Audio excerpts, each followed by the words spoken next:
God is good all the time. Continuation, Part 23. He is the boss of his own.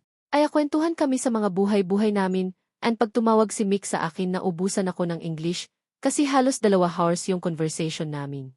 And sabi niya tatawag siya uli sa next weekend. Kaya yon. Then we can come. Second call niya sa akin. Sabi niya, yung friend ko nag-TRY daw hard na hindi siya kukontak sa akin kasi kung gusto daw niya ng babae, mayroon daw siya pamangkin na pwede maging asawa niya. Ay alang sobrang bata daw and yon ang reason niya. I was 27 years old that time. And he was 49 years old. Apos yung pamangkin ng friend ko ay 18 years old. Kaya yun yung reason niya na ayaw niya sa pamangkin niya. Dahil sa sobrang bata naghahanap daw siya ng gulo. Sabi niya sa akin. But ang totoo niyan ay ayaw talaga niya ng kahit sino pa man kasi ako daw ang first choice niya. Then he asked me, "Will you marry me?" I was frozen when I heard that. And I said, "Are you sure?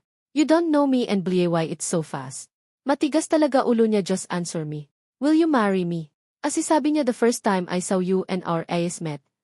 Alam ko ikaw na gusto ko makasama sa buhay ko.